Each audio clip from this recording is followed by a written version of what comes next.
Hey guys, this is Villes Ouvertes and we're still in LA to talk about the LA River.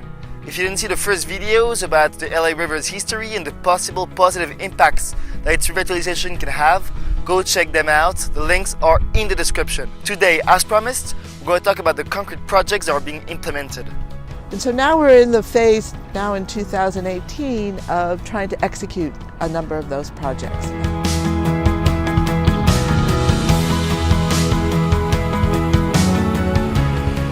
All right, I get it. Revitalization brings in a more multidisciplinary approach to the river. But now, what is really going on? Well, before I get into that, remember how I told you the river fell into oblivion? Yeah, that was the first video. Well, the key with any large-scale public projects is raising awareness, and that starts with outreach.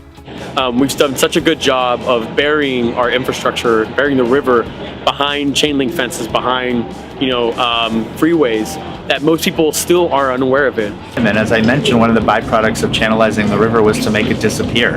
I think one of the biggest challenges is public awareness. Job number one for FOLAR certainly was to reconnect people with the idea that we had a river. It's a place that needs to be acknowledged and crossed and knitted into our communities. It's not just a flood control channel. It's not just a big piece of concrete infrastructure belonging to the Army Corps. It belongs to all of us.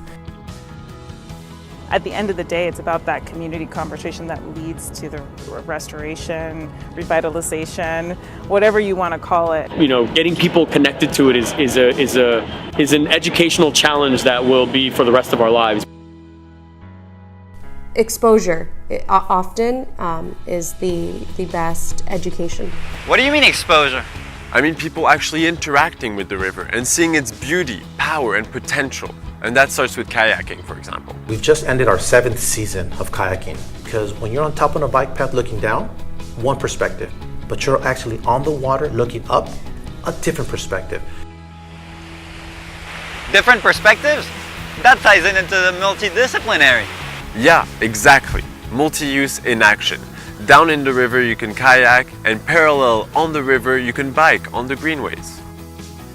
Since the master plan was passed, the major projects we've done are bikeways along the river. To create really the first piece of recreational infrastructure that parallels the LA River. It has to be something that people can use daily.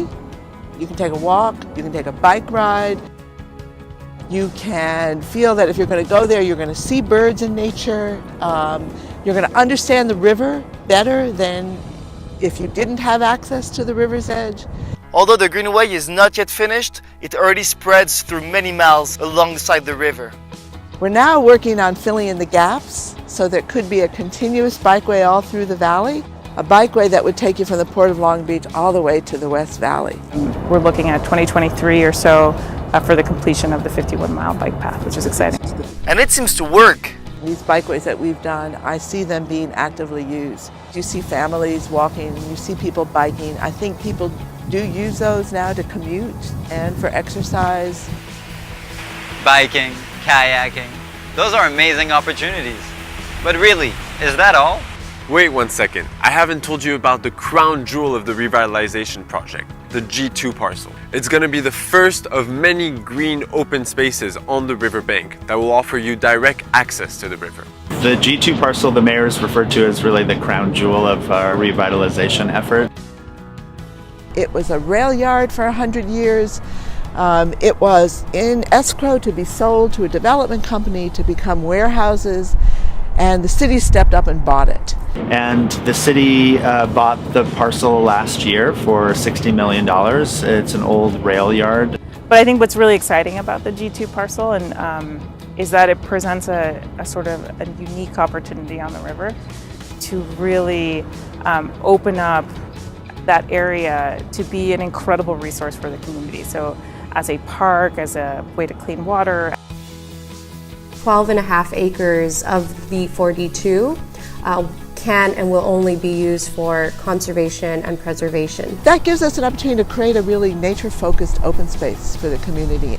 So this is really MRCA's opportunity to bring in natural open space, habitat, and use public funds for such conservation and public access. So our goals are both habitat and people, and creating a kind of connective tissue in Los Angeles. It's a really long-term project. But the scale of the project is huge. It's going to take forever to get it done. Well, actually, it's already underway and should see the light of day in the next decade. For Taylor Yard G2, for example, the mayor's office has said they want the thing done by 2028. But why 2028? Because that's the year the Olympic Games are being held in Los Angeles, and that gives the opportunity for international exposure and rapid implementation. We still have a full decade before the Olympics will open, and as a result we have this decade-long civic deadline to really think about what kind of city we want to present to the world. Not only is this creating green open space, but the scale of it is so huge that it will actually impact the hydrology of the river. In changing Taylor Yard G2 and in trying to widen the river there, we're also doing a lot of thinking about how the water will flow through there, because it changes the whole hydraulics and hydrology of the water flow. And that's a big deal, because as enthusiastic as we are about the revitalization, the main priority is to keep that flood control channel. You know, the big cry for a lot of river advocates is break up the concrete, right? So there we have an opportunity to lay the banks back and widen the river. It's both an opportunity and a challenge. Ah, so awesome! Let's crack the concrete then! Well, it's actually an ongoing debate, but opinions are kind of divided. On one side, some people are very confident that we'll crack the concrete. Yeah, no, we're gonna crack that concrete. It's definitely possible, and we're gonna do it. Well, I'd like to see the concrete gone, you know. Who wouldn't? We try to tame this natural free-flowing river.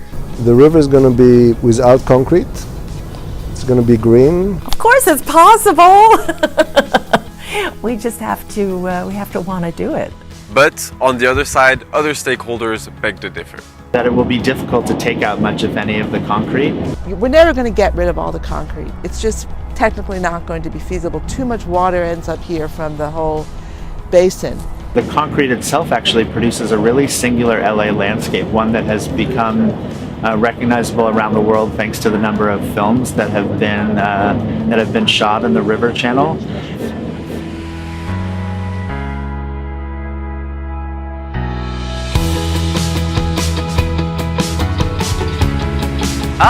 I guess this debate says a lot about the different perspectives around the river, about its dual identity both as a flood control channel and as a river. But do you think we'll ever find the balance? Well, only if LA is able to overcome the different challenges that lie behind the revitalization project. But that's for our next and last video. Stay tuned for more.